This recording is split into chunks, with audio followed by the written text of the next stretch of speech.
How Democrats were tricked about the economy and a warning for Republicans as well.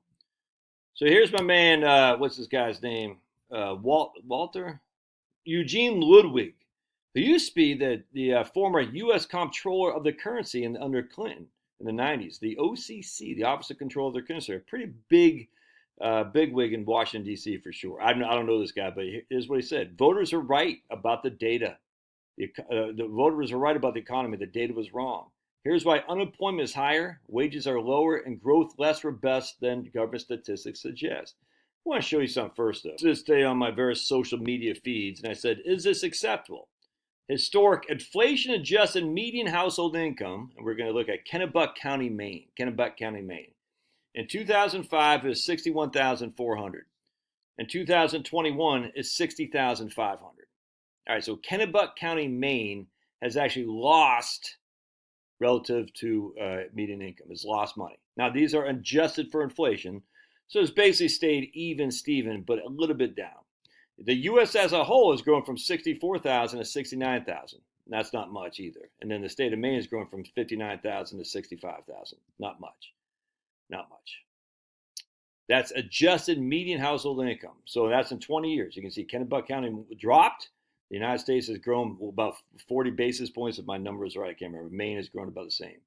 So let's go what my man says here, because it's very, very interesting. Because he says right in here, for the presidential election, many Democrats are puzzled by the seeming disconnect between, quote, economic reality, unquote, as reflected in various government statistics and the public's perception of the economy on the ground. Many in Washington bristled at the public's failure to register how strong the economy really was.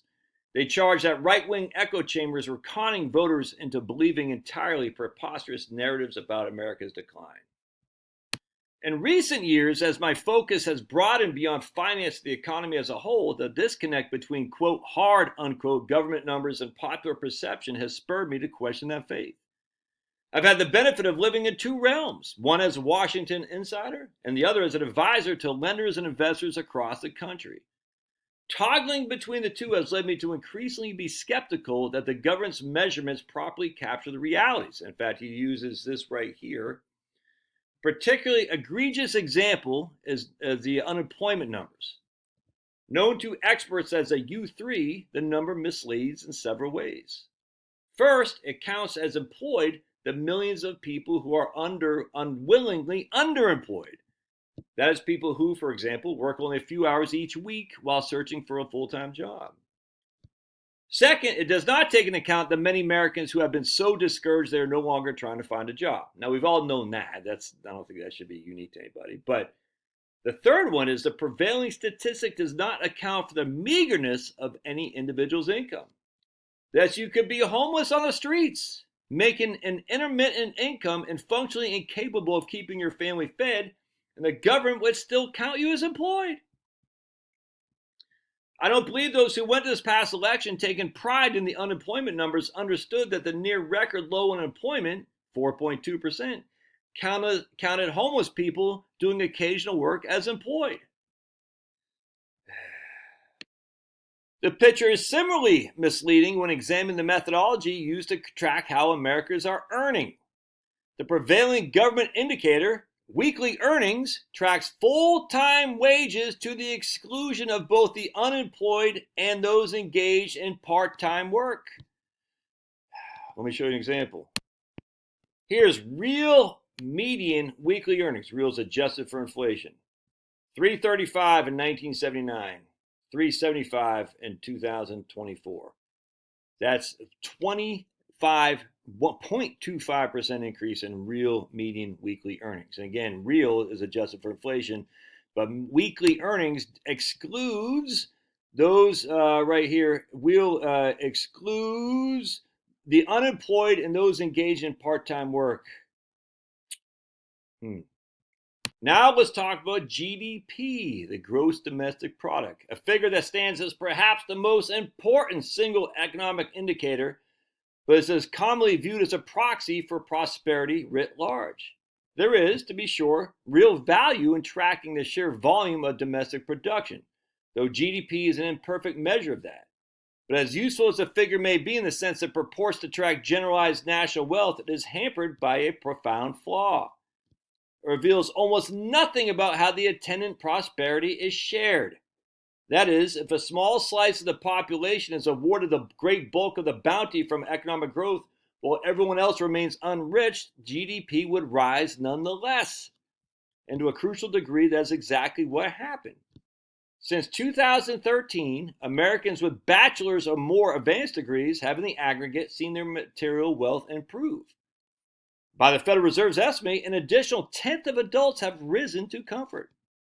However, those without high school degrees have seen no real improvement, and geographic disparities have widened along similar lines, with places ranging from San Francisco to Boston seeing big jumps in prosperity, but places like Youngstown, Ohio, Port Arthur, Texas, Kennebuck County, Maine, falling further behind.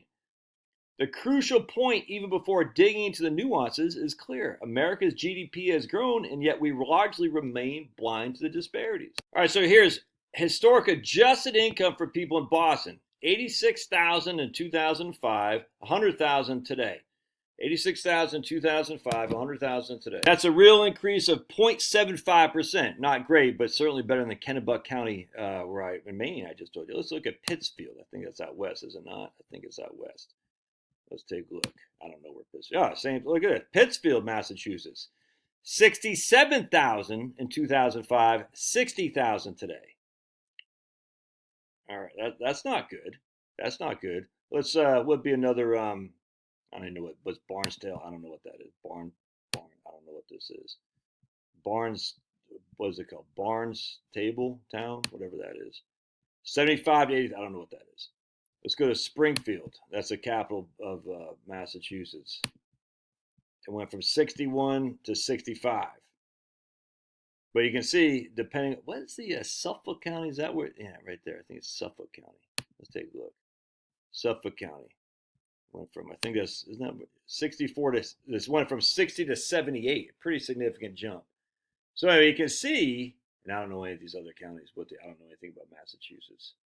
But what you can see is that the haves, let's actually look at D.C. too. I'm just curious. Let's take a look at Washington, D.C. Yes, Washington, D.C. went from 65,000, which is the exact same as the U.S. in 2005, to 90,000, which is, I mean, look at that, dude. If ever you need a freaking Hunger Games thing, that's it right there. That's crazy. Let's look, I'm just curious. What's the Greenwich? Is that what's called Greenwich County or something like that in Connecticut? Let's look at, I don't know what, man, we got Greenwich. I'm not sure what these counties are. Fairfield County, I think. I think it's where all the hedge fund managers and all those guys live. I'm not sure if it's the right county. Yeah, it hasn't gone up much. It hasn't gone up at all. Fairfield County, look at that.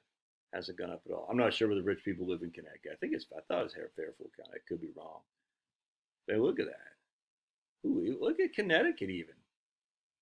Connecticut, 84,083. Connecticut, look at that, dude. I'll let you make the decision yourself. You can sit there and say, oh man, America's crushing. Are we? Some segments are. The finance segment, the government segment, the people push papers. A lot of segments are not. And the Republicans better heed this because they're just like the Labour Party, Tory Party in Britain. They were given in 2019 with stupid Boris Johnson. They squandered it because they fell for the pandemic. And I'm just telling you right now, man, the Republicans, you'd better wake up to the realities of your love of free trade always and everywhere, low corporate taxes always and everywhere, and recognize that a lot of people aren't buying into that stuff anymore. They're just not. And if you don't buy into that, you're going to be tricked just like the Democrats, and it's not going to be good. All right.